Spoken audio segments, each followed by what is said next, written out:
Ya, kami juga mengundang Anda untuk aktif berpartisipasi di telepon interaktif pemirsa 021 391 5201 dan WhatsApp interaktif kami di 0812 1398 3749. Sore hari ini kita akan berbincang bersama dengan Bapak Muhammad Al-Fatih, VP Samuel Sekuritas Indonesia. Pak Al-Fatih, selamat sore. Selamat sore. Kabar yang baik ya, Pak? Iya, Oke, semoga indeksnya semua naik ya. Iya, betul. semoga bukan hanya indeks yang naik tapi imunnya juga tetap terjaga ya, Pak ya. Baik, Pak Al-Fatih, langsung ke pertanyaan karena saya sudah dibombardir melalui WhatsApp nih Pak. Baik, baik. Soal Adaro katanya range-nya sempit ya untuk saat ini sampai antara 2240 saja sampai 2300. Saya sudah entry di harga 2250 ke 2280. Nah, peluang Adaro seperti apa? Terima kasih dari Pak Bambang Februamito Sidoarjo. Selamat sore, Jawa Timur. Silakan Pak Al-Fatih untuk emiten-emiten berbasis komoditas mungkin agak-agak runtuh nih pasca meredanya ketegangan antara Rusia dan Ukraina. Ya, jadi kalau ngelihat pola pergerakannya ya, sebenarnya dari November itu kan trennya naik ya, tapi Januari Februari ada koreksi.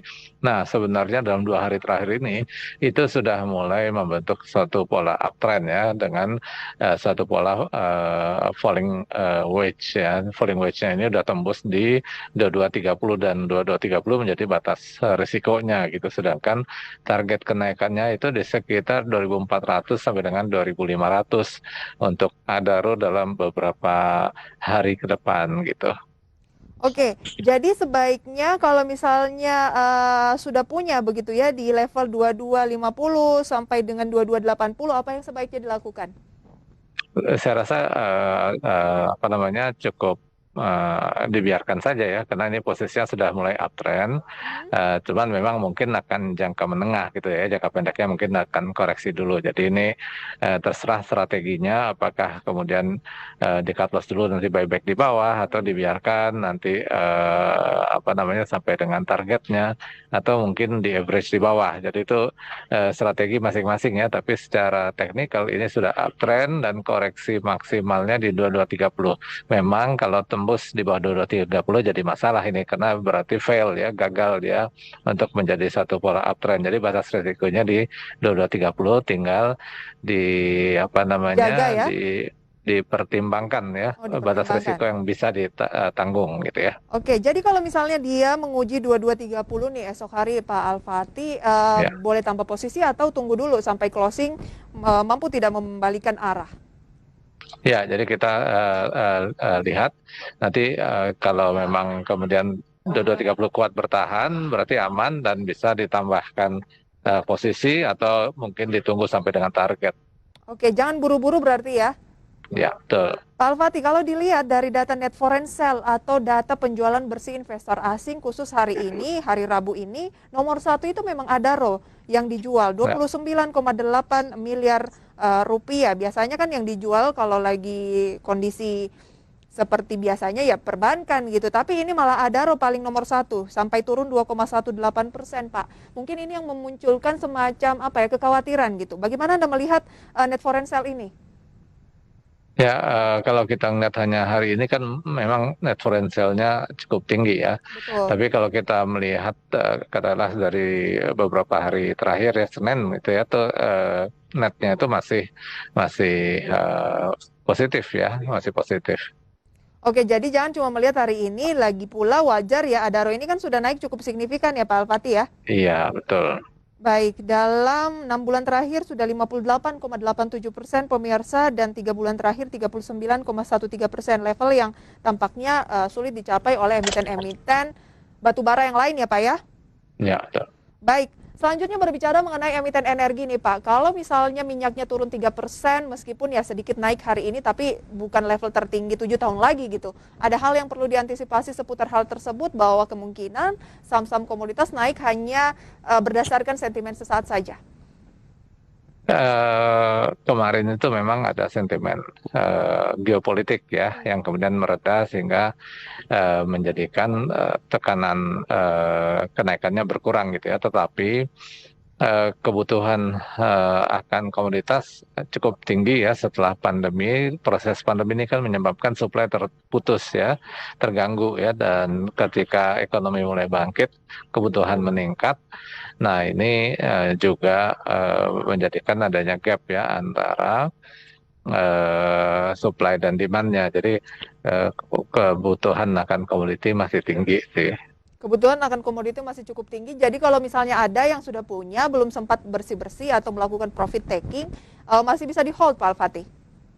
Ya, masih bisa di hold. Batasnya di tadi 2230 ya. 2230 untuk Adaro ya? Ya, betul. Kalau secara umum Pak, berbicara soal komoditas, ada perkebunan, kemudian ada tambang logam, ada batu bara. Pak Al-Fatih lebih condong nomor satu tuh yang basisnya apa? Antara apa tadi, sorry? Antara komoditas perkebunan, tambang, logam, atau justru ke batu bara?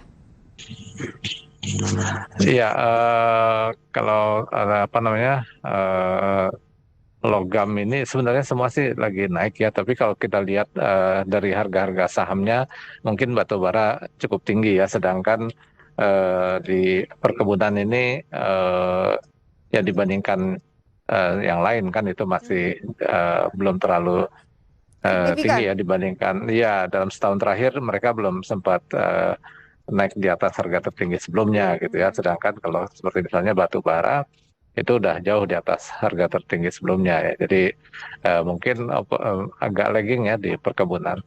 Berarti kalau untuk baru mau masuk, baru ancar-ancar nih, menarik melihat saham-saham perkebunan ya Pak ya, dibandingkan dengan batu bara.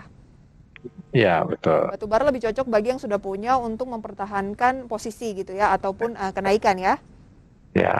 Baik, eh, soal nikel nih Pak. Nikel kan terus mencatatkan kenaikan yang signifikan dari sisi komoditas. Inco hari ini kan naik 1,28% nih Pak, di 4730. Apa rekomendasi Anda untuk saham yang satu ini atau prospeknya? Ya, untuk Inco ya kalau saya lihat sih dia eh, berpulang ya menguat lagi karena dia sekarang berada di support-support ya sejak beberapa minggu terakhir ini masih dalam pola trading ya. Jadi mungkin jangka pendek aja dengan supportnya atau batas risikonya di 4650, sedangkan resistance-nya atau peluang kenaikannya antara 4800 sampai dengan 4900 ya. 4800 sampai 4900. Polanya lagi membentuk tren apa Pak? Masih sideways ya Masih dalam sideways. 2-3 minggu terakhir gitu ya. Akan confirm kalau tembus 49? Betul, Confirm betul. naik? Kalau 49, kalau tembus 49 maka potensi kenaikannya berikutnya itu ke arah 5.000 sampai dengan 5.100. Oke, dicatat pemirsa saya, menurut Pak Al-Fatih ada support atau tahanan kuat 4650 untuk Inco, kemudian resisten 48 sampai 49. Break di 49 baru kita bisa melihat target selanjutnya atau trennya mulai naik ya Pak. Saat ini Ya, masih betul. sideways. Baik, kita beralih ke pertanyaan berikutnya dari Pak Denny di Kendari. Selamat sore, Sulawesi. Menanyakan TINS, rekomendasinya seperti apa? Belum entry. Oke, TINS. ya kalau saya melihat sih masih agak berat ya TNS. Memang dia ada support di 1360 ya. Jadi mungkin kalau mau mengambil sifatnya masih spekulatif di 1360 gitu ya sebagai batas risiko. Sedangkan resistance-nya saat ini yang terdekat di 1410 ya. Jadi kisarannya di situ. 1410 adalah resisten terdekat. Kalau mau ngambil tunggu di harga bawah sekitar 1360, masih ada peluang lebih murah lagi ya.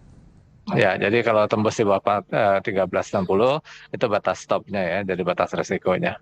Batasi kalau sampai supportnya tembus di posisi berapa Pak? Misalnya Tadi jebol 1360. 1360 ini. Iya. 1360 kan boleh ya Pak beli di level itu. Tapi kalau misalnya turun Ya, lebih jauh, lebih baik cut loss di level berapa? di satu poin lah di bawah 1360, 1350 lah. Oke, itu Hmm. dia rekomendasi untuk beberapa pertanyaan keputusan investasi. Lagi-lagi pemirsa saya kembali ke Anda. Nanti kita bahas.